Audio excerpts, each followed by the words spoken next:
샬롬 샬롬 샬롬 샬롬. 하나님 사랑합니다. 여러분 주 안에서 사랑합니다. 사도행전 우리 예전에 그러게요 한 6, 7년 이전일 것 같아요. 그죠? 저쪽 성전에 있을 때 사도행전 열심히 함께 갔었던 기억이 납니다. 예, 더 충만하게 1장 8절 말씀이 현수막을 만들어야 되겠다는 생각을 계속 했었거든요. 그러면서 사도행전으로 누가복음이 끝났으니 사도행전이 맞구나 하는 건 제가 지난 시간에 예배 시간에 깨달은 그런 것이고, 하나님께서 항상 성령께서 이끌어 주시는 은혜가 감사합니다. 저는 뭘 모르고 그냥 이렇게 하다 보면 그런 깨달음이 항상 옵니다. 오늘 본문 중심이 1장 1절에서 8절 말씀 우리 한 번 더 읽고 1장 전체 한번 돌아보는 시간 같습니다. 데오빌로여, 내가 먼저 쓴 글에는 우리 예수께서 행하시며 가르치시기를 시작하심으로부터 그가 택하신 사도들에게 성령으로 명하시고 승천하신 날까지 이를 기록하였느니라. 그가 고난받으심에 또한 그들에게 확실한 많은 증거로 친히 살아계심을 나타내사 40일 동안 그들에게 보이시며 하나님 나라의 일을 말씀하시니라. 사도와 함께 모이사 그들에게 분부하여 이르시되 예루살렘을 떠나지 말고 내게서 들은 바 아버지께서 약속하신 것을 기다리라. 요한은 물로 세례를 베풀었으나 너희는 몇 날이 못되어 성령으로 세례를 받으리라 하셨느니라. 그들이 모였을 때 예수께 여쭈어 이르되 주께서 이스라엘 나라를 회복하시니 이때까지인가 하니 이르시되 때와 시기는 아버지께서 자기의 권한에 두셨으니 너희가 알 바 아니요 오직 성령이 너에게 임하시면 너희가 권능을 받고 예루살렘과 온 유대와 사마리아와 땅끝까지 이르러 내 증인이 되리라 하시니라. 이제 이렇게 하시고 9절에 보니까 말씀을 마치시고 분들이 보는 데서 올려져 가시니 구름이 그를 가리어 보이지 않더라. 이렇게 말씀하죠.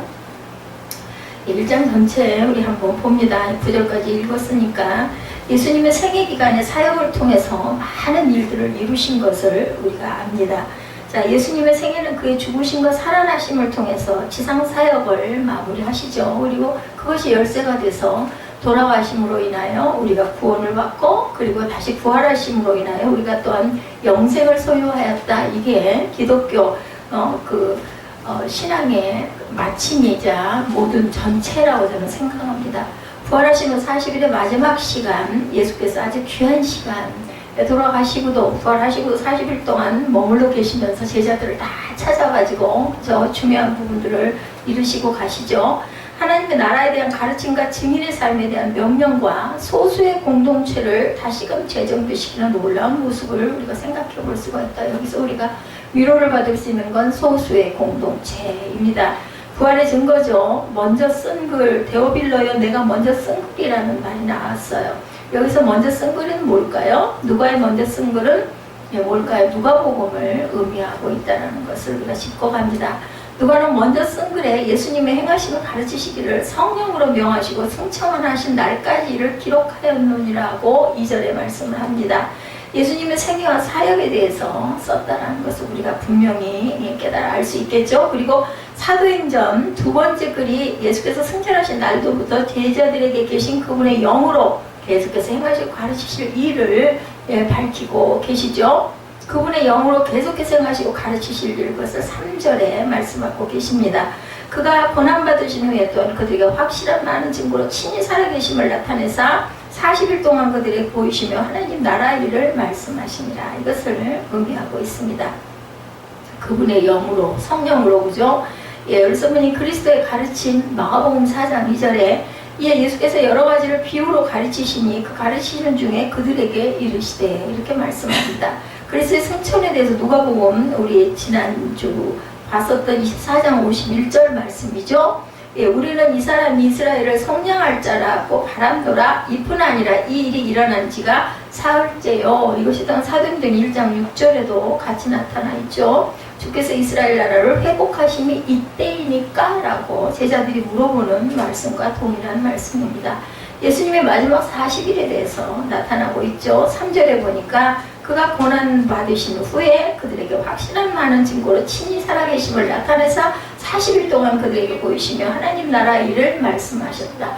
하나님 나라 일을 이제는 부활하시고 나셔서도 아주 가시지 않고 제자들에게 뭘로? 영으로, 성령으로 나타나십니다.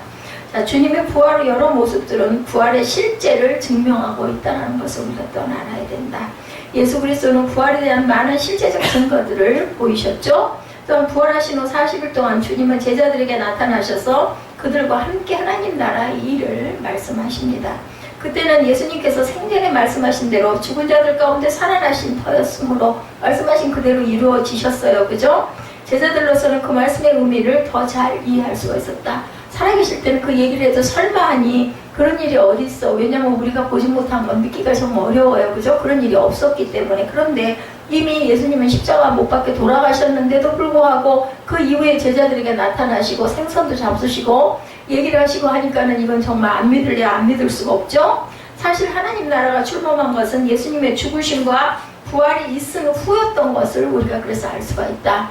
예수님의 그 동생들도 전혀 예수님 살아계실 때는 예수님의 말을 믿지를 않았는데 돌아가시고 나서 제자들이 된 것을 우리가 봅니다. 하나님은 항상 세상을 통치하시고 특별히 누구를 통해서 이스라엘을 통치하신다는 내용이 바로 하나님 나라의 주요 가르침이었습니다. 이 주제가 십자가에 돌아가시기 전이나 부활하신 후 40일간의 사역기간 동안에 주님이 하신 가르침이나 설교의 대부분이라는 것을 알 수가 있죠. 신구약에 나타난 내용 전체가 바로 이것입니다. 하나님 나라의 전파에 대해서 사도행전 8장 12절에 빌립이 하나님 나라와 및 예수 그리스도의 이름에 관하여 전도함을 그들이 믿고 남녀가 다 세례를 받았다. 사도행전 8장 5절에도 나타나 있습니다. 부활 후에 나타나심에 대해서 요한복음 20장 19절에도 증거하죠. 이날 곧 안식 후 첫날 저녁에 제자들이 유대인들을 두려워하여 모인 곳에 문들을 닫았더니 안식하고 첫날 저녁이라고 말씀하죠. 예수께서 오사 가운데 서서 이르시되 뭐라고 말씀하세요? 너에게 평강이 있을지니라 라고 얘기합니다. 성령 세례의 약속에 대해서는 본문 4절 5절에 나타나 있죠. 4절 5절에 보니까 사도와 함께 모이사 그들에게 분부하여 이르시되 예루살렘을 떠나지 말고 내게서 들은 바 아버지께서 약속하신 것을 기다리라. 요한은 물로 세례를 베풀었으나 너희는 몇 날이 못되어 성령으로 세례를 받으리라 하셨느니라. 여기 모인 사람들은 모두 다 물세례 당연히 다 받았겠죠? 물로 세례가 아니라 성령으로 세례. 그렇기 때문에 우리는 성령 세례를 사모하고 받아야 할 의무가 있고 권리가 있다는 것을 분명히 여기서 나타내십니다. 하나님 나라의 전파에 대해서 사도행전 8장 12절에 빌립이 하나님 나라와 예수 그리스도의 이름에 관하여 전도함을 그들이 믿고 남녀가 세례를 받았다. 믿어야 세례를 받습니다. 그죠? 내가 이 죄를 속해 주옵소서 하는 의식이 바로 물세례입니다. 부활에 나타나시는 부분이 아까도 말씀드렸듯이 이날 곧 안식 후 첫날 저녁 때 제자들이 유대인들을 두려워하여 모인 곳에 문들을 닫았더니 예수께서 오셔서 너희에게 평강이 있을지어다 라고 말씀을 하죠. 성령 세례의 약속에 대해서 우리가 지금 읽었던 것처럼 4, 5절에 대해서 말씀합니다. 이 아버지의 약속한 것을 우리는 기다려야 된다. 여기서 말씀하신 대로 세례 요한은 자기 뒤에 오셔서 성령으로 세례 주실 분이 자기보다 얼마나 능력이 많은가 그것을 얘기했었죠. 세례 요한 살아있을 때 예수께서 공생애를 위해서 성령을 받으신 것처럼 몇 날이 못 돼요. 몇 날이라는 날짜는 정확하게 정해놓지 않았습니다. 몇 날이 못 돼요. 하나님께서 사역을 앞둔 제자들에게 동일한 영을 부여해 주시겠다라고 말씀을 하고 예루살렘을 떠나지 말라고 하죠. 사도행전 1장 5절에 요한은 물로 세례를 베풀었으나 너희는 몇 날이 못되어 성령으로 세례를 받으리라 하시니라. 세례 요한의 세례에 대해서 마태복음 3장 11절에 말씀합니다. 바벨론으로 사로잡혀 갈 때 요시아는 여거냐와 그의 형제들을 낳으니라. 약속된 성령에 대해서 누가복음 24장 49절에 볼지어다 내가 내 아버지께서 약속하신 것을 너희에게 보내리니 너희는 위로부터 능력으로 입혀질 때까지 이 성에 머물라 하시니라. 그러니까 우리는 능력이 입혀져야만 우리가 살아갈 수가 있고 하나님이 주시는 사명을 완수할 수 있다는 것을 우리가 알 수가 있습니다. 하늘로 올려주시는 사건에 대해서 사도행전 오늘 본문 1장 9절에서 11절에 증거하고 있고 마가복음 16장 19절에서 20절에 증거합니다. 사도행전 1장 1절에서 9절부터 11절까지 봅니다. 이 말씀을 마치시고 그들이 보이는 데서 올려서 가시니 구름이 그를 가리어 보이지 않게 하더라. 올라가실 때 제자들이 자세히 하늘을 쳐다보이는데 흰옷 입은 두 사람이 그들 곁에 서서 이르되 갈릴리 사람들아 어찌하여 서서 하늘을 쳐다보느냐. 너희 가운데서 하늘로 올려주신 이 예수는 하늘로 가심을 본 그대로 오시리라고 말씀합니다. 마가복음 16장 19절 20절 우리가 잘 아는 말씀이죠. 예수께서 말씀을 마치신 후에 하늘로 올려지사 하나님 우편에 앉으시니라. 제자들이 나가 두루 전파할세 주께서 함께 역사하는 그 따르는 표적으로 말씀을 확실하게 증언했다라고 증거합니다. 사도행전 5장 12절, 히브리서 2장 4절에도 같은 말씀이 증거되어 있습니다. 예수님의 증인입니다. 예수님의 명령에 대해서 6절에서 8절까지 말씀하고 있죠. 그들이 모였을 때 예수께 여쭈이르되 주께서 이스라엘 나라에 회복하신 이때이니까 하니 이르시되 때와 시기는 아버지께서 자기의 권한에 두셨으니 너희가 알 바 아니다.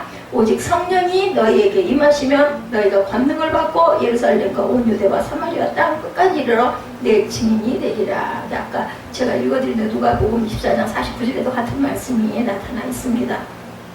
그래서 보니까 성령이 너희와 함께 임하신다고 그러죠. 예루살렘과 유대와 사마리아 땅끝 여기에 대한 해석이 나타나 있습니다. 예루살렘은 사도행전 1장에서 행전 7절까지 나타나 있습니다. 유대와 사마리아에 대해서 사도행전 8장 1절에서부터 사도행전 11장 8절에 나타나 있죠.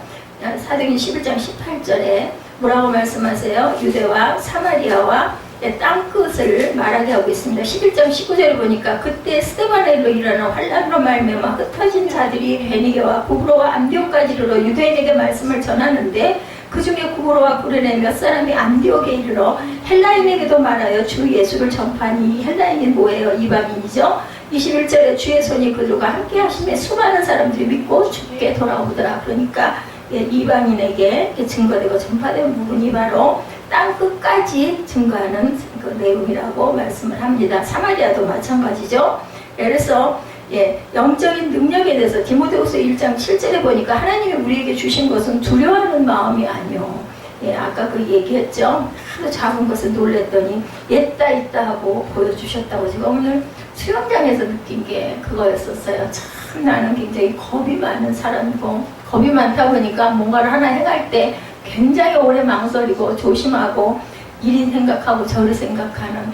그리고 우리 교회도 마찬가지구나. 분명히 장기동 쪽에 그 감동을 초기에 주셨는데 그것을 믿음으로 밀고 나가야 되는데 이런저런 예산 한 달에 나가는 세 막 이런 것들을 너무 깊이 생각을 하다 보니까 그게 뭐라 그래야 되죠? 겁이 많고 또 결단력이 부족해가지고 제가 그릇이 그밖에 안 된 거죠. 그래서 결국은 이 자리가 조사오니가 됐구나. 제가 오늘 그런 생각을 많이 했습니다. 장기동에 있는 교회들을 두 번째로 방문을 했죠. 2달째. 그러다 보니까 전에 있던 교회도 그랬고 어제 다녀왔던 교회도 그렇고 참 규모를 크게 잘 잘라서 잘 만들고, 그리고 중요한 거는 성전도 중요하지만 성전 외의 구성물들이 참 중요하다. 그런 데들이 많이 공간이 배치되어 있다 보니까 성전이 깨끗하죠. 뭔가 지저분한 이런 우리 교회처럼 이런 것들이 뭐 의자 밑에 있다든지 뭐 피아노 밑에 뭐가 쌓여 있다든지 뭐 저희 교회는 지금 그런 게 전혀 없다 보니까 뭐 저희 그 유아방을 그렇게 쓰면 뭐 쓸 수 있겠지만 그걸 그렇게 참아 못하다 보니까 그렇게 돼 있는데 참 놀랍구나 하는 생각을 했습니다. 그리고 참 한편으로는 부럽기도 하고 안타깝기도 한 마음이 있었는데 그게 제 그릇이 그것밖에 되지 않아서 담대했어야 되는데 그런 부분이 부족했구나.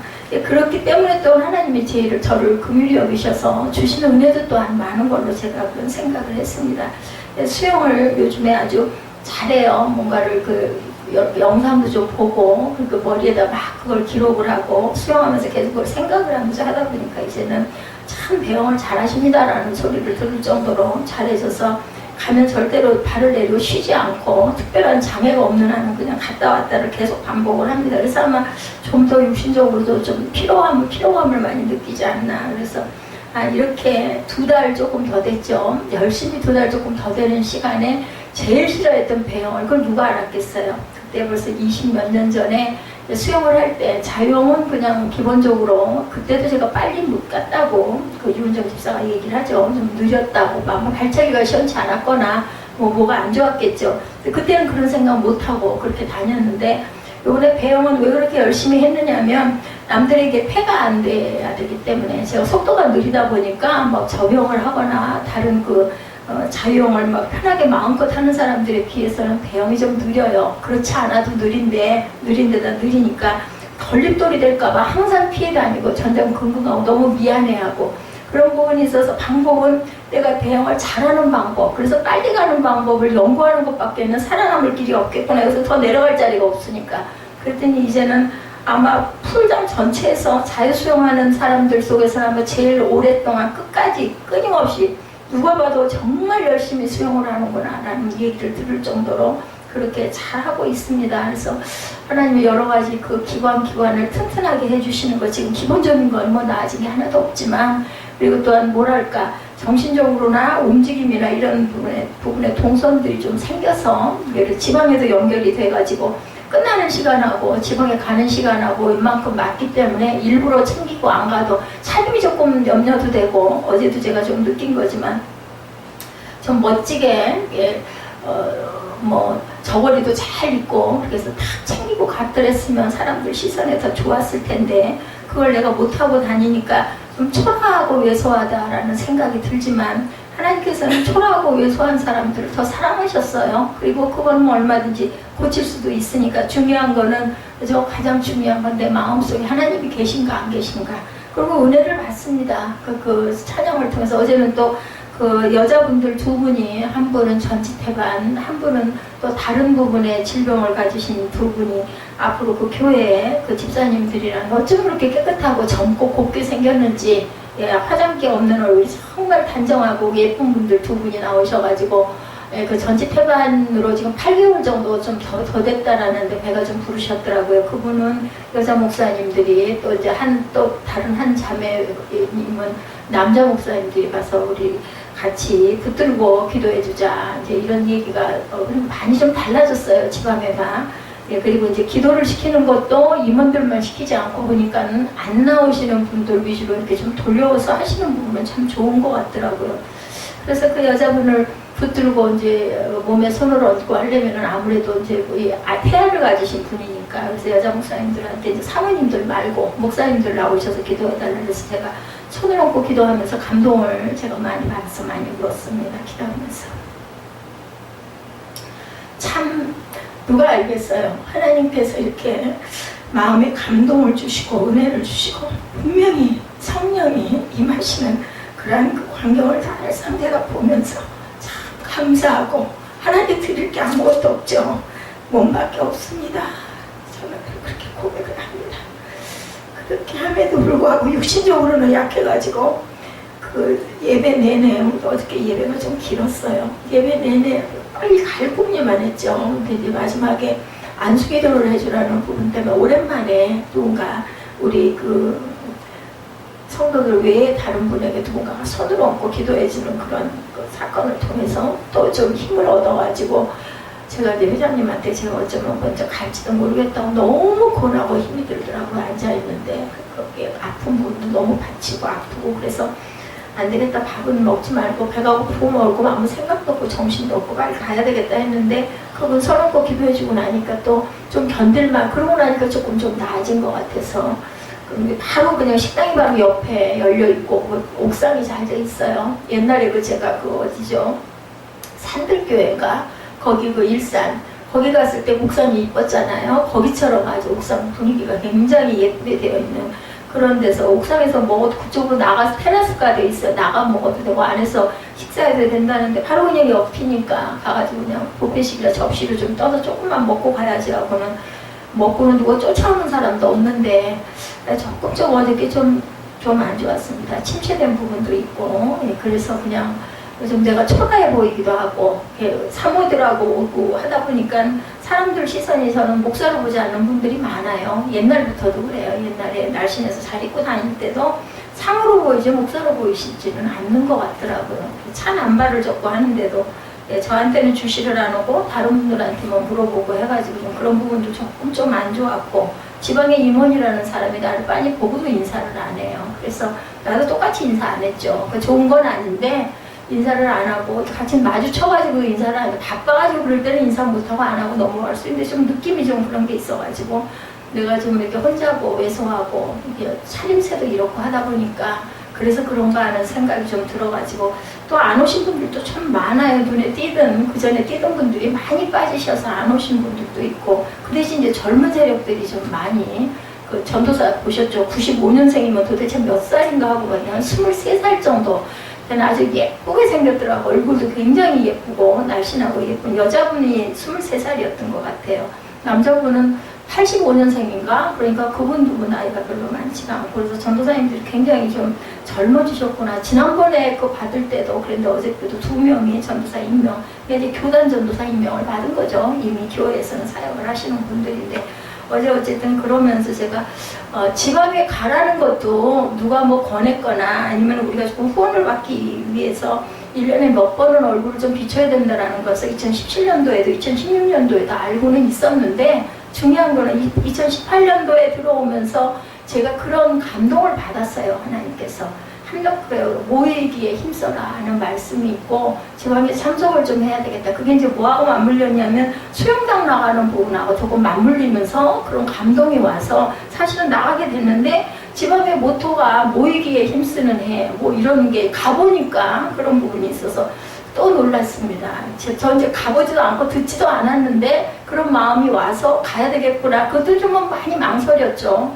이제는 회장 목사님 뒤로 이렇게 졸졸 따라가면 되겠다. 차는 따로 갖고 가는 게 맞겠고, 어제도 그 목사님이 부인을 중간에서 누구 다른 분인 줄 알았는데 차가 따르니까 이게 못 여쭤봐서 나중에 알고 보니까 이제 사모님이 밖에 딴 데 있다가 이렇게 태워가지고 가는 걸 뒤에서 제가 따라갔거든요. 그래서 이렇게 가면 올 때는 편하게 올 수 있겠구나. 먼 거리가 아니고 김포니까, 파주에는 지금 파주까지는 이제 가지 않으니까. 근데 어제 이제 뭐 안건들은 전부 다 밴드에 올려놓고 이제 종이를 쓰지 않고 그걸 보고 뭐 의견 있으면 얘기해라 그래가지고 뭐 거의 회의는 뭐 금방 끝나는 그런 형태로 회의가 이루어졌습니다. 그래서 제가 우리 전도사님도 한번 뭐 항상은 아니겠지만 어쩌다 한 번씩이라도 남의 교회 여기는 어떻구나 뭐 우리가 보면서 좀 느낌도 받고 도전도 받고 그러면 좋겠다 해서 제가 문자를 했었죠. 그래서 보면 이렇게 증인된 삶을 사는 사람들은 성령의 능력이 입혀져야 되겠다. 예를 들어서 제가 무슨 특별한 은사가 만약에 있었다 아니면은 우리 교회가 이런 모양으로 있지 않겠죠. 예, 그러지 못하는 그 은사가 대단한 건 아니고 필요하죠. 하나님께서 필요하면 주시지만 또 우리에게 은사는 다 임해 있습니다. 각자에게 뭐 섬기는 은사도 있고, 저는 또 말씀을 특별히 좋아해가지고 누가 뭐래지도 않는데 한 사람이 있든 두 사람이 있든 정말 열심히 꼼꼼히 이렇게 정리를 해가지고 그러면서 제가 이제 은혜를 받죠. 첫 번째 이제 느낀 게 한 이틀을 그렇게 교회를 비우다 보니까 그 대신 교회를 비울 때는 찬양을 항상 크게 잘 틀어놓고 다닙니다. 그래서 이제 돌아와가지고 제가 정리를 하고 나서 이제 제가 자리에 오면은 그때 이제 반주기가 또 이러다가 오작동 일어나니까 꺼놓기도 하고 하는데, 이런 영적 능력이 우리에게 충만하면 두려움과 겁과 염려와 근심, 그죠? 제가 아까 말씀드렸듯이 장기동에 그쪽으로 가야 되겠다라는 마음이 처음에 왔을 때 그냥 무조건 뭐 새가 얼마가 됐든 말든 해서 갔더랬으면 다 보여주시고 알게 해주셨는데도 불구하고, 근데 이제 이 교회가 보였던 건 결과적으로는 저는 여기에 올 수밖에 없었기 때문에 마음에 왔던 부분을 제가 실현도 못하고 실천도 못했는데 참 겁과 두려움과 염려와 걱정과 근심이 많은 사람이구나. 그게 아직 영적으로 충만하지가 못해서 그러겠죠. 그런데도 성령께서 항상 도와주시는 거, 언제부터? 어린 날부터 하나님이 그래 너는 그 내 딸이다 내 아들이다 라는 그 은혜가 있어서였지 않겠나. 그러면 이제 제가 잘나서가 아니라 하나님 제 일생을 아셨겠죠. 그리고 이제 그 조부모님들의 기도가 분명히 제게 있었구나 하는 왜냐면 할머니 치마꼬리 붙잡고 교회를 다녔던 기억이 있기 때문에, 엄마가 아니라 저는 할머니 치마꼬리 붙들어가지고 교회를 갔었던 기억이 있습니다. 그러니까 하나님께서는 절대로 하나님을 사랑하는 자를 그냥 놔두시지는 않는 하나님이다. 구약에도 전체에도 신약에도 보면은 그래요. 포기했다가도 이스라엘 민족들 벌을 누구를 통해서 적군을 통해서 벌을 내렸다가도 그래도 끝까지 붙들어 주시는 하나님. 요즘에 그 사무엘상에도 계속 나타납니다. 그래서 영적인 능력이 두려운 마음이 아니고, 제가 그 부분 때문에 이제 이 말씀이 길었는데 오직 능력과 사랑과 절제하는 마음이다. 이 부분이 굉장히 중요한 것 같습니다. 디모데후서 1장 7절 말씀이 두려워하는 마음이 아니고 능력과 사랑과 절제하는 마음. 그래서 복음의 세계 전파에 대해서 골로새서 1장 23절에 보니 만일 너희가 믿음에 거하고 터 위에 굳게 서서 너희 들은 바 복음의 소망에서 흔들리지 아니하면 그렇게 되리라고 증거합니다.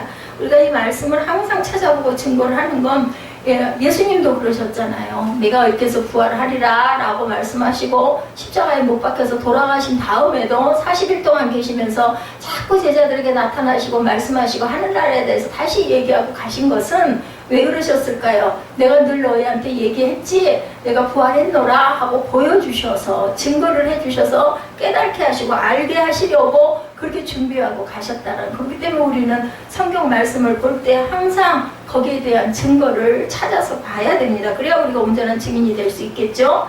이 복음은 천하 만민에게 전파된 바요, 나 바울은 이 복음의 뭐다 일꾼이다 라고 말씀을 합니다. 사도행전 1장 11절에 이르되 갈릴리 사람들아 어찌하여서 하늘을 쳐다보느냐, 너희 가운데서 하늘로 올려주신 이 예수는 하늘로 가신 본 그대로 오시리라. 그래서 아직 이루어지지 않았지만 이미 얼레이디 이루어졌다라는 것은 왜요? 예수님 돌아가셨잖아요, 2000년 전에. 근데 와 계시잖아요. 어떻게? 성령으로 와 계십니다. 근데 그때 제자들에게도 영으로 말씀하셨다라고 말씀을 분명히 하셨습니다. 오셔서 제자들에게 나타나기도 했지만 영으로 말씀하셨고, 지금도 저와 여러분에게 뭐를 통해서, 성경을 통해서 아니면 감동을 통해서 우리 마음에 계신 성령께서 늘 일하시죠. 누가죠, 누가. 그 사도행전을 지은 사람은 누가입니다. 누가는 신약성경 기자들 중에서 예수님의 승천을 곁에서 직접 목격한 사람의 입장에서 세부 정황을 정확하게 자세하게 알려주고 계시다.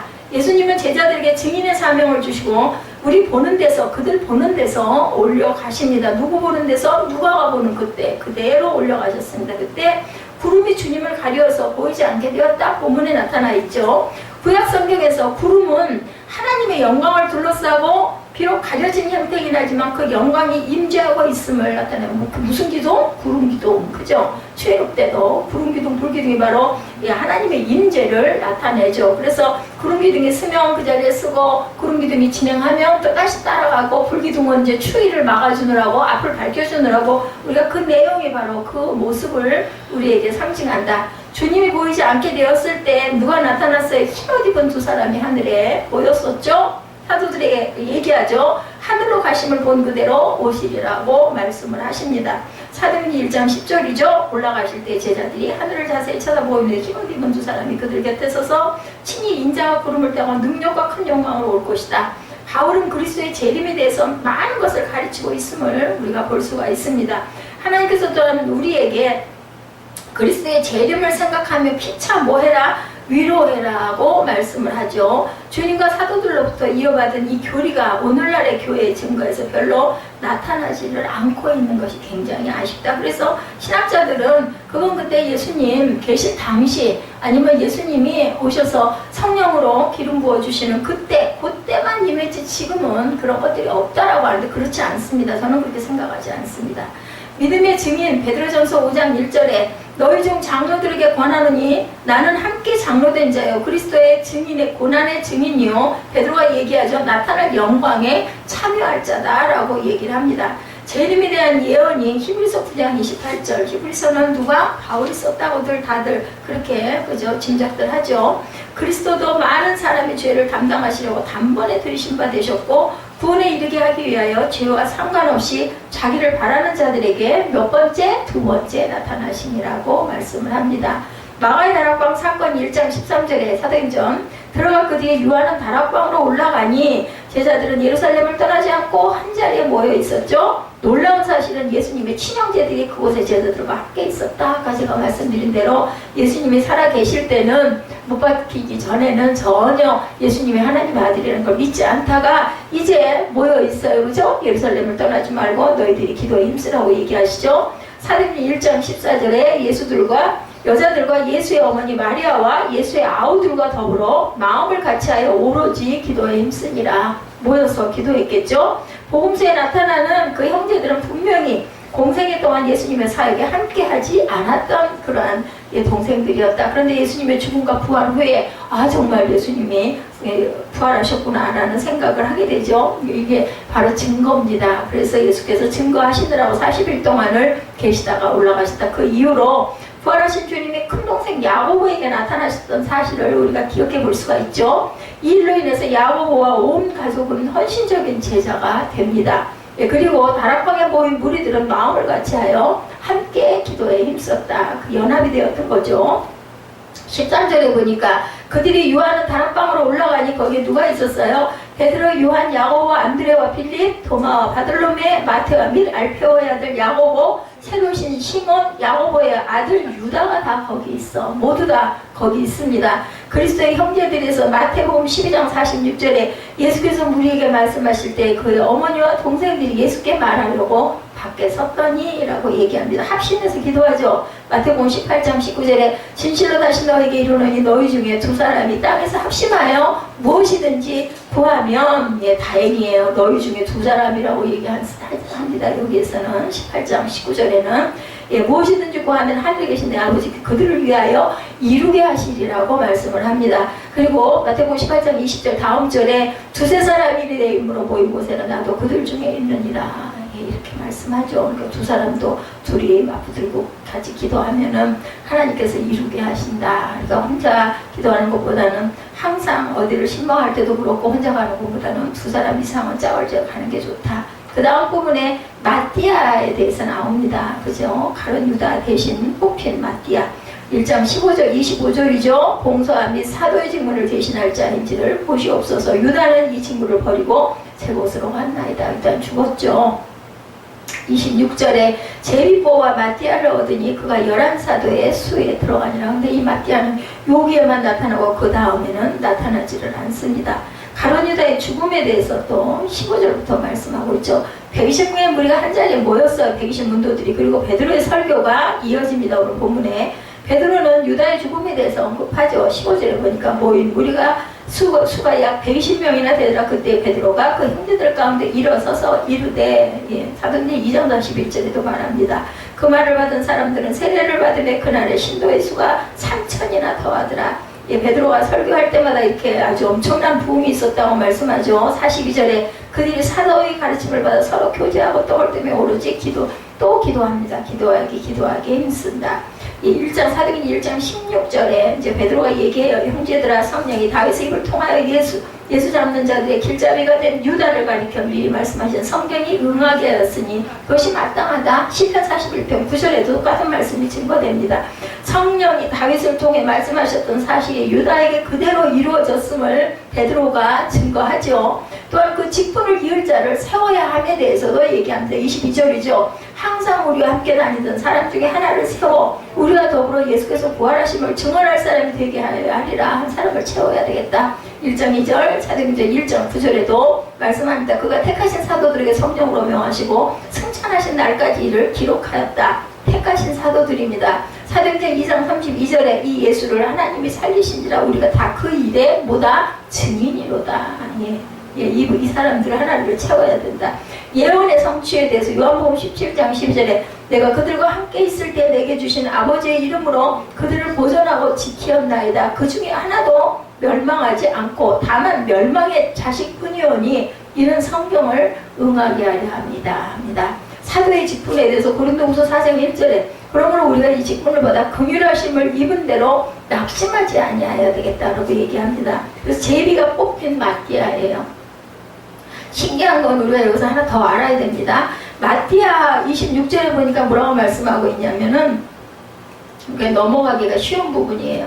제비보와 마띠아를 얻으니 그가 11사도의 수에 들어갔다라고 얘기를 해요. 그 앞절에 보면 어떻게 했어요? 항상 우리와 함께 다니던 22절부터 보면 다니던 사람 중에 하나를 세워 우리와 더불어 예수께서 부활하심을 증언할 사람 되게 하리라 하거늘 23절에 그들이 두 사람을 내세우니 하나는 바사바라고도 하고 유수도라고도 하는 요셉이요. 요셉. 하나는 마띠아라. 두 사람을 이미 세웠어요. 24절에 그들이 기도하여 이르되 무사람의 마음을 아시는 주여 이 두 사람 중에 누가 주님께 선택된 바 되어 봉사와 및 사도의 직무를 대신할 자인지를 보이시옵소서. 유다는 이 직무를 버리고 제 곳으로 갔나이다 하고 제비를 뽑아 마띠아를 얻었다라고 얘기를 합니다. 두 사람이 세워졌고 그 두 사람을 놓고 제비를 뽑았어요. 근데 거기서 마띠아가 선택이 됐다. 제비를 뽑습니다. 그것은 누구에게 주권을 하나님이 하시옵소서. 하나님께 주권을 위임한 부분이 바로 제비 뽑기였다라는 것. 자, 사도행전 1장 23절에 그들이 두 사람을 내세우니 하나는 바사바라고도 하고 별명은 유소라는 요셉이요 하나는 마띠아라. 구약의 선례를 따르는 것이긴 했는데 무작위 추첨이 아니라 일반 성도로부터 청거된 두 사람 중 하나를 뽑는 추첨이었다. 제자들이 주님의 인도를 구하고 제비를 뽑자 마띠아가 선택이 됩니다. 신약 성경에는 이후로 마띠아에 대한 언급이 없죠. 열심히 있는 기도에 대해서 데살로니가 전서 3장 10절에 주야로 심히 간구하면 너희 얼굴을 보고 너희 믿음이 부족한 것을 보충하게 하려 합니다. 제비 뽑기에 대해서 민수기 26장 55절에 증거합니다. 오직 그 땅을 제비 뽑아 나누어 그들의 조상 지파의 이름을 따라 얻게 할지니라. 이렇게 제비 뽑는 게 구약 때부터 내려왔던 하나의 하나님께 주권을 드린다라는 고백이라는 것. 그래서 1장 전체를 보면 예수님의 증인으로서의 하나님 나라의 사역을 맡을 자들은 예수님의 제자들이었다. 이를 통해서 예수께서 마지막 순간까지 제자들을 준비시켰음을 우리가 볼 수 있습니다. 가시기 전까지도 40일 동안 계속 하나님의 나라를 얘기하고 모여서 너희는 기도해라. 성령의 능력이 너에게 임할 것이다 라고 말씀을 하시죠. 그러니까 그 뜻은 뭐냐면 3년 동안 데리고 다니면서 훈련을 시키고 설교는 오죽이나 많이 했겠으며 예수님께서 기적과 이사는 오죽이나 많이 보였겠어요. 함에도 불구하고 믿지를 못하고 예수님 십자가에 못 박히시고 나니까 다 도망갔잖아요. 40일 동안 나타나셔가지고 다시 증거하시고 다시 깨닫게 하시고 다시 모아놓고 그 아까 얘기했죠. 소공동체들을 모아놓고 가셨어요. 그 제자들을 통해서 이루셔야 할 뜻이 있기 때문에 증인으로서 예수님과 함께 있었던 사도들의 삶이 어떻게 이어지는가를 살피고 그들의 발자취를 더듬어 보면서 우리의 삶의 자리를 다시 찾아야 할 때다. 사도행전이 주시는 우리에게 주시는 의미는 바로 이 부분이다. 증인이라는 법정적 용어죠. 예, 증인 뭐 신문한다 이런 얘기 여러분들 많이 들으셨을 거예요. 뭐 전에 그 뭐죠? 그 청문회인가요? 거기서도 뭐 증인 출석 이런 게 있고 또 그 재판에도 증인 부분 나옵니다. 경험에서 알게 된 사실을 법원의 신문에 대하여 진술하도록 명령받은 소송 당사자가 아닌 제3자라고 증거가 그 정의가 되어 있습니다. 증인이라는 그 뜻을 찾아보니까 증인의 주된 사명은 사실대로 증언했다. 그래서 뭐 오른손 들고 선서하죠. 사실대로 증언하지 않으면 위증죄로 처벌을 받게 됩니다. 국회 청문회에서 증인으로 채택된 사람들이 위증함으로 위증죄의 벌을 받는 경우도 종종 있죠. 예, 대로변의 교통사고 목격자를 찾는 플래카드를 우리가 보게 되는데 사고 당사자에게 절실하게 목격자가 필요해요. 찾지 못하면 손해나 불이익을 당하게 되죠. 국회에서 증언을 하든 아니면 교통사고의 목격자로 증언을 하든 증인을 서는 사람들은 이렇게 대단한 부담감을 가지기 때문에 거기에 나타나지 않으려고 하는 사람들이 굉장히 많습니다. 봤지만 그래서 증인의 자리를 피하려고 하고 목격자임에도 불구하고 선뜻 나서려고 하지 않는다. 근데 그리스도인들은 모두 다 증인들이에요. 그렇다면 우리는 그것에 대해서 우리가 기피하고 피하려고 하는 부분은 없는지 우리 마음밭을 한번 봐야 되겠죠? 예, 어디서든지 사실대로 그리스도에 대하여 증언해야 되고 증언해야 할 책임과 의무를 갖고 있는 우리는 증인들이다. 그러나 많은 그리스도인들이 증인으로 증언하는 것을 부담스러워하고 부끄러워한다. 뭐 예전에는 뭐 남자분들이 특히 교회 나갈 때 성경책 옆에다가 안기고 가고 신문에서 둘둘 말고 심지어는 가슴에다 이렇게 넣어갖고 품고 살짝 갔다가 살짝. 근데 니고데모도 그랬죠? 예, 낮에 안 가고 밤에 가가지고 살짝 물어보는 그런 사건들을 우리가 봅니다.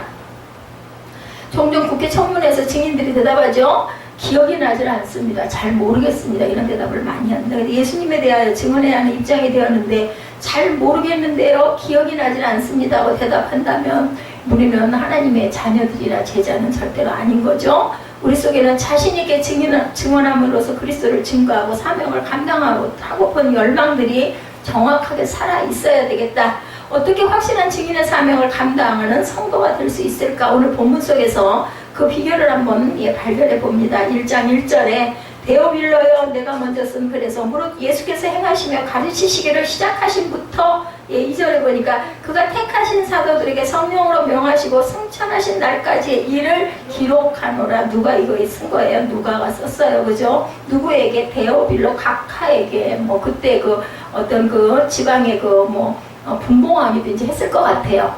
그 이름을 부르죠. 사도행전의 기록자는 누가? 우리가 잘 알죠. 예, 전에는 이 누가라는 이름을 몰라가지고 사도행전 누가 썼어? 바울이 썼다는 소리를 참 많이 했었습니다. 데오빌로라는 사람은 누구인지 정확하게 알려지지는 않지만 누가의 기록물을 인정해주고 보호해줄 수 있는 영향력 있는 사람이었을 것이다 라고들 얘기합니다. 누가는 근데 데오빌로 각하라고 나와 있거든요. 그래서 저는 그냥 영향 있는 사람은 아니고 굉장히 뭔가 직분을 크게 갖고 있었던 사람이 아닐까 싶습니다. 누가는 데오빌로라는 사람에게 헌정하는 문구로 이 위대한 증언을 편지 글로 시작을 하죠. 그리고 이 기록물은 예수님의 부활 승천 후에 일어난 사건들에 대해서 소상하게, 왜냐하면 누가가 봤기 때문에 직접 그 과정 속에서 예수님께서는 사랑하는 제자들을 담대한 증인으로 준비시키시고 계신다는 사실을 발견한다. 3년을 사역을 하고 데리고 다니시고 같이 주무시고 같이 식사하시고 설교도 수없이 하셨을 것이고 많은 사람들에게 이적과 기적도 행했을 것인데도 불구하고 다시 40일을 머물면서 그들을 모아가지고 다독여 놓고 가는 예수님의 사랑과 마음, 그죠? 그리고 또한 하나님의 나라를 실천해 가야 되기 때문에 이것을 끝까지 완수하고 가신 마음입니다. 그래서 아마 제가 그런 마음이 드는 것 같아요. 이 교회를 제가 떠났을 때 우리 이 교회가 나중까지 언제까지든 누가 됐든 우리는 알 수 없겠지만 하나님이 하실 일이기는 하지만 안타까움이 분명하게 있습니다. 그 다음 예수께서는 제자들을 어떻게 증인으로 준비시켰을까 우리 봅니다. 부활하심을 나타내서 보이셨어요. 그죠? 누가 오늘 본문에서 가장 먼저 다룬 사건이 예수님의 부활 후의 사역입니다. 그럼 부활하신 예수님은 40일 동안 이 세상에 계셨는가? 그 기간 동안 어떤 일을 하셨을까? 3절에 그가 고난받으신 후에 또한 그들의 확실한 많은 증거로 친히 살아계심을 나타내사 40일 동안 그들에게 보이심이 중요한 게 바로 이 40일 동안 그들에게 보이심어가 중요해요. 40일은 숫자가 굉장히 많아요. 보면 그죠? 금식도 그래서 40일, 예수님도 40일 동안 광야에서 금식하시고 사도 바울도 40일 동안 광야에 나가서 금식하신 부분들이 나타납니다. 죽은 자가 살아난다는 개념이 사람들에게 없었기 때문에 가능한 방법을 동원해서 부활하심을 나타내셨다. 이것도 뭐예요? 증거하신 거예요. 내가 이렇게 살아있지 않니? 난 분명히 못 박혀서 죽었지 않니? 너희들 알지? 하고 나타나신 겁니다. 제자 도마에게 우리 너무 잘 알죠? 나타나셔서 나는 모르겠다. 내가 만져보지 않고는 난 믿을 수가 없다 했더니 화내시지 않고 내 손 만져볼래? 못자국도 옆구리에 상자국도 보여주셨다고 그러죠? 부활에 대해서 의심하는 사람들에게 확실하게 증거를 보여주신 대표적인 사건, 그걸 나무라시거나 벌을 주시거나 절대 하지 않습니다. 오히려 그것을 의심하는 게 거기에 대한 관심이 있을 수 있어요. 의심도 없으면 관심도 없잖아요. 그렇기 때문에 보여주셨죠. 그랬을 때 도마가 뭐라고 고백했어요? 나의 주 나의 하나님이십니다 라고 고백을 합니다. 그리고 그 후에 제자들이 갈릴리 호수에서 고기 잡고 있을 때도 나타나셔서 만나주죠. 베드로가 새벽이 맞을 때까지 그물을 던졌지만 한 마리도 못 잡았는데 예수께서 깊은 데로 가서 고기를 그물을 던져라 해가지고 고기를 정말 그물이 찢어질 정도로 혼자 끌어올리지를 못해서 동료들을 막 부르는 사건. 그리고 새벽녘에 숯불을 피우고 떡도 굽고 생선도 구워서 제자들에게 떡을 달라 고기를 달라 해서 직접 잡수시는 모습도 보여주십니다. 내가 죽었지만 내가 이렇게 육신으로도 왔어. 왜냐하면 육신이 아니면 음식을 먹지 않기 때문에 그 모습을 보여주십니다. 그래서 그들로 하여금 부활의 증인이 되도록 그것을 열심히 보여주시고 전파하셨다. 부활에 대한 확신이 없다면 증인의 사명을 우리가 감당할 수가 없다라는 거죠. 예수께서는 제자들이 확실히 믿을 때까지 반복적으로 나타났던 것을 우리가 볼 수 있다. 그리고 하나님 나라의 일을 말씀하셨어요. 1장 3절에 그가 고난받으신 후에 또한 그들에게 확실한 많은 증거로 친히 살아계심을 나타내서 40일 동안 그들에게 보이시며 하나님 나라의 일을 말씀하시니라. 여기가 중요합니다. 나타내 보이시며 하나님 나라의 일을 말씀하셨다.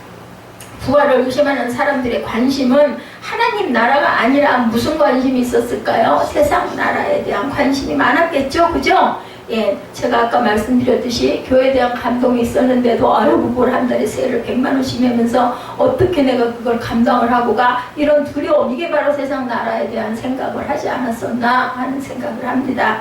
그러나 부활을 믿는 성도들의 하나님의 나라는 그 삶에 있어서 최고의 관심사가 되어야 할 것이다. 그래서 예수께서 제자들과 성도들을 만나시고 부활하신 몸을 보여주시고 하나님 나라에 대해 말씀하죠. 그러나 제자들은 하나님 나라에 대해서 오해를 하고 있었습니다. 그때까지도. 그들이 모였을 때 6절에 예수께 여쭈어 주께서 이스라엘 나라를 회복하심이 이때이니까 이제 부활하셔서 이렇게 오셨으니 이제는 이 땅을 회복해 주시겠습니까? 누구의 그 애굽의 탄압을 받고 있었어요. 그래서 그 애국을 물리치고 다 예수님께서 막 능력 있는 화려한 금빛으로 치장을 하고 와가지고 모두 다 죽이고 멸망시키고 다 그냥 유대인들이 원했던 건 바로 그런 왕이 나타나기를 바랐는데, 그런 왜소하고 가난한 목수의 아들이라는 것을 그 사람들은 정말 너무 절망을 한 거예요. 그러니까 세상의 나라의 일에 관심이 많았다. 제자들은 그들의 조국인 이스라엘이 로마의 식민지로부터 벗어날 것을 기대하고 소망하고 꿈꿨으니까 막 힘도 있고 돈도 있고 능력도 있고 막 그래가지고 막 그들을 막 벌줘서 그냥 지옥으로 떨어뜨리고 막 이런 그 사건을 생각을 했던 거죠. 예수께서 부활하셨기 때문에 충분히 가능할 거라고. 이제는 그러면 부활하셨으니까, 그리고 또 살아나셨으니까 이걸 하실 수 있지 않겠습니까? 하고 아까 그 본문 말씀이 여쭌 겁니다. 그랬더니 뭐라고 이래? 6절에 그 회복이 이때입니까? 했더니 뭐라고 그래? 7절에 보니까 때와 시기는 아버지께서 자기 권한에 두셨고 너는 생각할 게 없다. 그런 거 생각하지 말라고 얘기를 하십니다. 그리고는 전혀 엉뚱한 말씀을 하죠. 성령이 너희에게 임하시면 하고 말씀을 하기 시작을 합니다. 이런 오해는 성도들로 하여금 현세주의적인 삶을 살게 하는 부작용을 낳고 있다. 그런데 우리 모두가 그렇습니다. 바울은 하나님의 나라에 대해서 이렇게 정의하죠. 로마서 14장 17절에 하나님의 나라는 분명히 말하죠. 먹는 것과 마시는 것이 아니요 오직 성령 안에 있는 의와 평강과 희락이다 하고 분명히 말씀하고 있습니다. 아주 정확한 설명이죠. 제자들은 하나님 나라가 어떤 모습인지 바르게 알고 있어야 한다라는 얘기입니다. 아까 그 제자들이 얘기하죠. 이스라엘 나라를 회복하시니 이때니까 예수께서 다시 나타나셨으니까. 자, 그럽니다. 하나님의 나라를 바르게 이해하고 있는 사람은 세속에 물들지를 않아야 된다. 성령 충만을 약속을 하시는 부분이 그 다음에 나타나죠. 5절에 요한은 물로 세례를 베풀었으나 너희는 이제 몇 날이 못되어 성령으로 세례를 받으리라 하셨느니라. 하나님의 나라는 성령으로 세례를 받을 때 세워진다. 물 세례 가지고는 안 된다. 우리가 구원받았다고 해서 하나님 나라가 세워지는 것은 아니다. 세례 요한은 물 세례를 줬죠. 회개의 의미입니다. 그 물 세례 받는 건데 이 회개도 없이 세례 받아야 하니까 세례 받아야지 하고 받는 사람들이 다반사예요. 너무너무 많아요. 그래서 저는 그거 이해합니다. 얼결에 때가 됐으니까 다 세례를 고백해야 되니까 세례를 받아서 그냥 얼결에 떠밀려가서 세례 받는 사람들이 많기 때문에 나중에 정말 은혜 받고 성령 받고 나면 나 세례 받을 때 다시 한 번 받을래요. 그럼 뭐 한 번 받았으면 되지 세례를 두 번 받을 게 아니라고 하지만 저는 그렇게 생각하지 않습니다. 네 마음에 그런 안타까움이 있다면 기회가 되면 그럼 세례를 다시 받아도 좋다. 나는 그렇게 생각을 합니다. 그래서 세례 요한은 회개하라 천국이 가까웠느니라고 선포를 하죠. 회개하지 않으면 천국에 들어가지 못하기 때문에 회개하지 않는 자에게는 천국의 의미가 없습니다. 오늘도 마찬가지로 회개한 자에게 세례를 베풀고 회개하지 않는 자가 세례를 받는 경우가 아까 말씀드렸듯이 있지만 그 사람은 세례 의식에 참여했을 뿐이지 구원받은 성도가 될 수가 없다. 그렇기 때문에 어느 때가 돼서 특히 군대에서들 세례 그냥 막 다 끌어다가 그냥 함께들 다 받아요. 얼결에 받는 거죠. 근데 그건 세례 받은 게 아니라 그냥 의식에 참여한 겁니다. 그럼 나중에 정말 온전하게 내 마음에 확신이 왔을 때 다시 세례 받을 수 있다는 거죠. 그게 잘못된 거 아닙니다. 예수님께서 말씀하시는 세례는 여기서 예수님이 오늘 400년에서 말씀하시는 것은 물세례가 아닌 성령 세례를 의미하죠. 이것은 구원을 위해 받는 세례가 아니에요. 물세례는 구원을 위해서 받지만 이미 제자들은 구원받은 사람들이죠. 물세례 칭례 다 받았을 겁니다. 예수께서 제자들에게 성령으로 세례를 받으라고 하신 말씀은 성령의 능력을 덧입어라. 왜? 일해야 되기 때문에, 사역해야 되기 때문에, 하나님의 나라를 증거해야 되기 때문에, 증인된 삶을 살아야 되기 때문에, 하나님의 교회를 세워가야 되기 때문에 성령으로 세례를 받고 능력을 힘입어라. 오직 성령이 너에게 임하시면 너희가 권능을 받고 권능을 주신다고 얘기하죠. 이 권능이 헬라 원어로 두나미스, 여러분 들어보셨을 겁니다. 예루살렘과 온 유대와 사마리아 땅 끝까지 이르러 내 증인으로 한참 그 땅 끝까지 찬양 많이 했죠. 성령의 능력을 받지 못한 제자들의 모습을 우리는 압니다. 예, 내 모습 속에도 있죠. 대표적인 사건이 베드로의 예수님을 부인한 그 사건, 그죠? 예수께서 잡히시던 날 밤에 그는 큰 소리로 다른 사람은 다 주님을 부인한다 할지라도 나는 결코 부인하지 않을 겁니다. 근데 다 묻기 전에 3번이나 부인하는 사건 있죠. 예수님을 증거하는 일이 사람의 힘으로 한계가 있음을 보여준 사건이기도 하다. 그리고 이미 예수님은 근데 그때 베드로의 그 고백은 진실일 것 같아요. 다 부인해도 나는 안 하겠습니다. 예수님하고 대화 나눌 때 속신 따르고 얘기한 게 아니죠. 근데 정말 그렇게 된 거는 예수님은 앞으로 일어날 일도 다 알고 계셨다는 거죠. 그리고 한시도 너희들이 나랑 같이 기도하지 못하느냐고 전날 밤에 기도하는데 제자들 다 잤어요. 그죠? 마음은 원이로도 육신이 약하다고 말씀합니다. 그러는 바람에 누가 이겼어요? 사단이 이긴 거예요.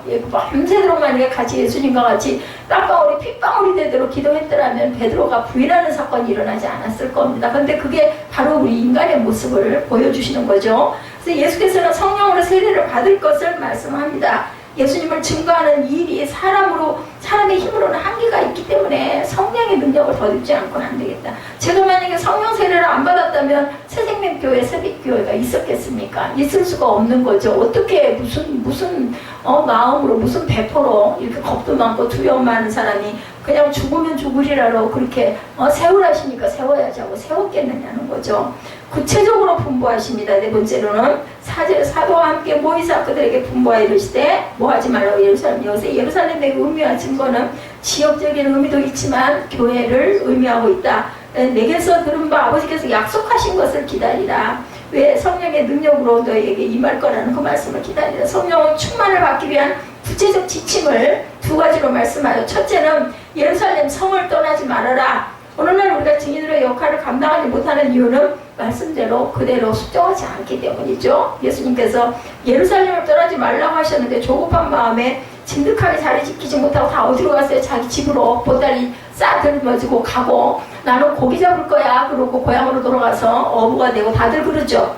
예루살렘은 예수님께서 약속하신 약속의 성취의 장소, 오늘날로 말하면 교회. 그 자리는 은혜의 자리, 기도의 자리, 예배의 자리, 성전이죠. 예. 은혜의 자리를 제대로 지키려는데 장애물들 중에 하나. 그죠? 제가 재밌는 얘기 어저께. 예배 중에 뭘 좀 잠깐 봐야 돼서 고개를 잠깐 내리고 봤는데 저를 보고 그러셨는지 다른 분들을 보고 그러셨는지 모르지만 회장님이 다음 막에 그러시더라고요. 여기 계신 분들 다들 목사님인데 설교 도중에 휴대폰 들여다보고 고개 숙이고 있으면 성도들은 오죽이나 하겠느냐, 얼마나 가슴이 아픈 줄 아느냐는 얘기를 하시는 걸 들으면서 맞습니다. 그러면 제가 이거 꼭 필요해서 잠깐 보려고 이렇게 고개를 내렸는데 하필이면 설상가상으로 그때 그 말씀을 하시더라고요. 못 봤어요. 못 보고 얼른 고개 들었어요. 그런 생각을 한 게 어느 교회는 다 이게 지금 굉장히 아주 심각한 사건이구나 하는 생각을 했습니다. 주일날에 핸드폰 꺼내놓고 아니면 또 내 몸에서 좀 떨어지면, 저도 요즘에 좀 그런 경향이 있습니다. 휴대폰을 꼭 갖고 가야 되는 게 지갑형이기 때문에, 예, 그죠? 수영장 갈 때도 거기 그거 회원권 갖다가 이렇게 티켓팅 해야 되니까, 아니면 주민등록증 내놔야 되니까. 그래서 휴대폰이 중요하기도 하지만, 예, 그냥 있을 때 가만히 있는 사람은 아무도 없어요. 차를 기다리는 사람들도, 어디에서 뭔가를 하는 사람들도 보면 다 뭐 들여다보고 있지. 길 가면서도 이렇게 하고 가요. 문제예요. 어른이나 애나, 그죠? 초등학생들, 유치원 아이들도 그렇다고 합니다. 두 번째는 약속하신 것을 기다리라는 것. 약속하신 것. 4절 후반부죠? 아버지께서 약속하신 것을 기다리라고 하셨는데, 기다리라는 말씀은 뭐냐면은, 사모하고 구하고 있어라. 그래서 기도했잖아요. 그죠? 성령께서는 사모함이 없는 사람에게는 성령은 임하지 않습니다. 성령 인정합니다. 환영합니다. 모셔드립니다. 조용히 목사님 늘 하셨던 그 말씀이 사모하니까 인정하고 환영하고 모시지 않겠어요? 안 그러면 오면 오나보다 가면 가나보다 하는 사람에게는 절대로 성령은 인격체 하나님이시라고 그러죠? 절대로 오시지 않는다. 누구나 다 성령의 충만함을 받기를 원하지만 실제로 확인해보면 사모함이 부족하다라는 겁니다. 자신의 삶에 대해서 문제의식을 가지고 있긴 하지만 변화되기를 원치는 않고 무엇을 좋아한다? 그냥 이 자리가 좋사옵니다 하는 경우가 너무나 많다. 그래서 계속해서 지지부진한 모습으로 불편한 신앙생활을 한다. 어떻게 하면은 주일날 한번 좀 빠질까? 예, 그런 건수가 있으면 오히려 기쁜 것. 그거는 그 사람의 영적인 지침이 딱 보인다는 거예요. 내가 어디에 와 있나를 보려면 내가 예배하는 거를 불편해하고 있나, 어떻게든지 좀 줄이고 싶어 하나, 아니면 좀 늦게 가고 싶어 하나, 얼른 끝나서 빨라 가고 싶어 하나, 이거 보면은 안다라는 거죠. 두 가지를 점검해보면 정확하게 안다라는 거죠. 기다리라는 것, 사모함, 그죠? 반드시 성령 충만함을 우리에게 뭐하고 있으면, 주님을 사모하고 있으면 주신다라고 말씀합니다. 근데 너희는 증인이 돼야 된 거죠. 그 증인되다, 이게 받은 사람들은 증인이 돼야 됩니다. 오직 성령이 너에게 임하시면 너희가 권능을 받고 예루살렘과 온 유대와 사마리아와 땅끝까지 이르러 내 증인이 되리라 하시니라. 자, 우리가 이 8절 말씀은 항상 너무너무 잘 알고 너무너무 많이 외우는 말씀이죠. 첫 번째가 성령의 임하심. 예, 그래서 그렇게 됐을 때, 예, 그 두 번째로 뭐를 받아요? 권능을 받는다. 아까도 말씀드렸지만 조남이 쓰죠. 세 번째가 예루살렘과 온 유대와 사마리아 땅 끝까지, 네 번째가 증인이 될 것이다. 성령 받은 사람은, 예, 항상 성령의 임하심을, 권능을, 그리고 땅 끝까지 증인이 될 것이다. 이게 중요한 네 가지입니다. 성령의 능력을 받지 못하면 증인의 사명을 절대로 감당할 수가 없다. 네 번째가 증인이 되는 삶이 굉장히 중요하죠. 자, 성령의 능력을 받지 못하면, 예, 사람들에게 들킬까봐 자기들끼리 성 안에 어느 집에 숨어 있습니다. 부활의 주님을 만났어도 그들은 증인의 사명을 감당하지 못하죠. 그러다가 내가 불이익당하면 어떻게, 이런 겁이 나가지고 누가 아주 위험을 당해도 절대로 나서지 않는다고 그러죠. 요즘에는. 그러다가 괜히 해코지 당한다고. 자기 가족이나 친구나 이웃들에게 예수님 부활하셨어, 살아나셨어, 이렇게 말을 못한다라는 거예요. 결과적으로 밖으로 한 발자국도 옮길 수가 없어요. 성령의 권능을 받지 못했기 때문에. 예, 우리가 능력을 받으면 막 왠지 모르게 자신감이 생기잖아요. 제가 아까 얘기했죠. 수영을 이제 배영을 웬만큼 참 잘한다. 그러니까 속도가 느리거나 상급반으로 가서 수영을 해도 전혀 걸림이 없이 잘하니까 자신 있게 염려의 눈으로 막 하고 갈 수 있어요. 1분에 한 번 정도 그 끝까지 가는 것 같아요. 예, 57분에 시작을 해가지고 9시 딱 되면 물 밖으로 나와야 되거든요. 왔다 갔다 했는데 3번 정도를 가고 오고 가는 것을 3번을 갔으니까 3번을 왔다 갔다 갔다를 했으니까 3분 남겨놓고 끝났으니까 1분에 한 번씩, 그전에는 2분 가까이 되는 게 그렇게 빨라졌습니다. 그러니까 자신이 있는 거죠. 눈치 보질 않는 거죠. 갔다가 또 바로 되돌아서 거꾸로 턴해서 나갈 수가 있는 거죠. 이렇게 능력을 받으면. 근데 거기에 뭐가 따라 사모함이 있어야 돼요. 내가 잘해야 되겠다. 목표를 가지고 뭐 내가 나 자신을 누가 알아달라고 잘하는 게 아니라 남에게, 저는 딱 그 마음이에요. 남에게 패 끼치지 않으려면 내가 잘하는 마음, 좀 빨라지는 방법밖에 밖에는 없겠다. 그리고 열심히 했더니 그냥 걸어다니는 사람은 2달 반 전에나 지금이나 똑같이 걸어다니고 있는데 저는 이제 수영을 그만큼은 할 수가 있게 됐다라는 거. 그러면서 생각이, 내가 자유형도 할 수 있을까 하는 마음이 또 드는 거예요. 한 6개월 정도만 열심히 하다 보면 혹시 힘이 길러져가지고 한번 시행을 해보면 할 수 있을래나? 뭐 요즘에 또 굉장히 인터넷으로 내용이 잘 강습이 잘 나와 있더라고요. 바라보면은 예루살렘과 온 유대와 사마리아 땅 끝까지 자발적으로 가서 증인의 사명을 감당하게, 예, 되었죠. 제자들이 다 흩어졌다고 그러죠. 그래서 우리는 그 사실과 바로 사도행전 2장 이후부터 그 사실들을 확인할 수가 있죠. 사도들과 제자들이 예루살렘 성 안에 어느 다락방에서 약속하신 성령을 기다리며 기도할 때 성령께서 그들 가운데 임하시죠. 그들의 성령의 충만함을 받고 다른 언어를 구사하는 능력까지 받게 되고, 그리고 사도들이 앞장서서 성전으로 나가죠. 그리고 오순절 명절을 지키기 위해서 예루살렘에 온 참배객들 앞에서 그들은 조금도 주저함 없이 예수 그리스도의 부활하심을 선포하고 증인의 사명을 감당하는 게 2장 이후로 보입니다. 오늘날 그리스도인들이 부활의 증인으로 그 사역과 사명을 감당하지 못하는 이유는 8절 말씀과 반대라고 딱 생각하면 맞죠. 성령의 권능을 받지 않고 증인의 사명을 감당하려고 하니까 불편하고 힘들고 하기 싫어진다라는 거예요. 그렇게 해야 된다더라 해가지고 하면은 정말 도망가고 싶죠. 예수께서 이 땅에 하나님의 나라를 세워가시는데 인간의 도움을 필요로 하지 않으셔요. 우리가 하나님의 나라를 세우는 일에 기여한다는 생각을 한다면 그것은 오해고 교만이다. 절대로 우리가 하는 게 아니고 하나님께서 성령의 능력으로 이끌어서 가신다라는 거죠. 아니 제가 왜 3년 처음 보는 그 임산부 기도를 하는데 이렇게 눈물이 쏟아지고 마음에 감동이 울컥울컥 오겠어요. 하나님의 영이 함께 하시기 때문에 그런 마음이 그래가지고 그 총무 목사님 말 들으니까 뭔가 사건이 일어나면 신문 기자가 바로 얘기해달라고. 왜냐면 그 사람들은 그게 필요하잖아요. 그런 부분들의 간증이나 이런 게 필요하기 때문에 그런 얘기를 했다 하면서 우리 모일 때마다 그 교회에 문제가 있는 성도들을 위해서 우리 함께 합심해서 기도하는 시간 갖자고 말씀하시더라고요. 예, 하나님께서는 하나님의 일을 이루어가실 때 힘있고 지혜가 있는 사람을 쓰지 않으시고 약하고 부족한 저와 여러분을 쓰시기를 원하신다라는 거. 우리가 없어도 하나님은 뭐든지 이루실 수 있는데 하나님의 방법은 항상 구약이나 신약이나 사람을 통해서 역사하시죠. 뭔가를 내놨을 때 거기에서 뭔가를 역사하시고 우리가 걸음을 뛰고 우리가 마음을 먹고 행했을 때 하나님께서 하신다는 우리가 압니다.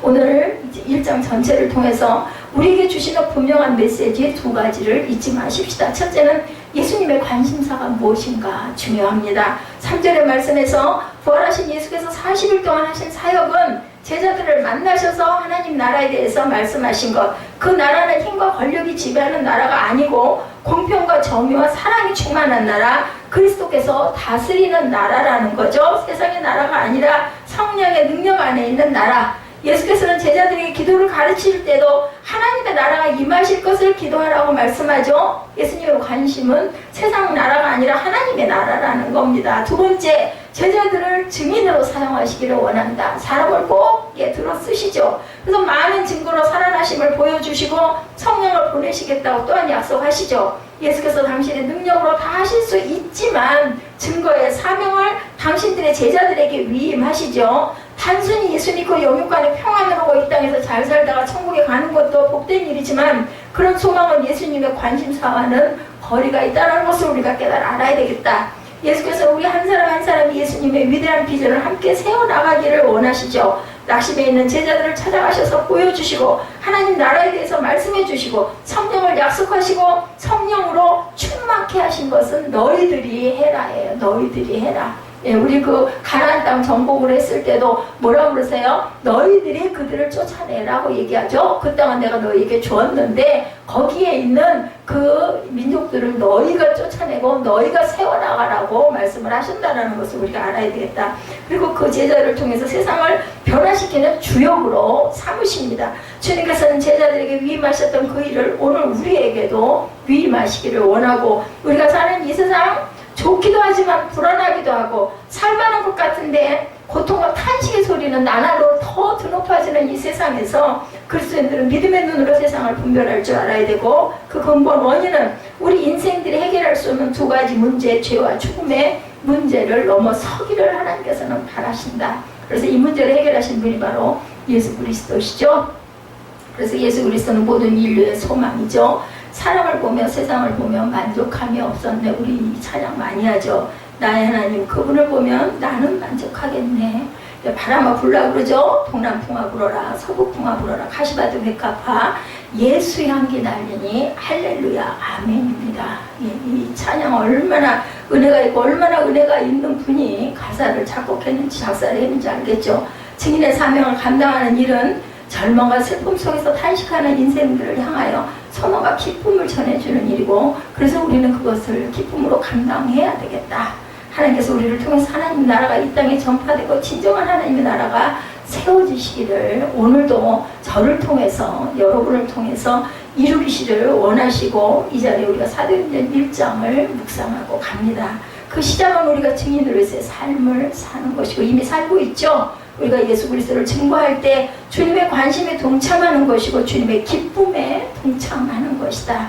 예, 그래서 기도 중에 마음에 감동을 주는 사람의 이름을 불러가면서 우리가 기도해야 되겠죠. 주님께서 주시는 지혜로 증거하는 저와 여러분들의 한 주 그리고 한 달 우리의 삶이 되시기를 주님의 이름으로 축복합니다. 스티그마라고 얘기하죠.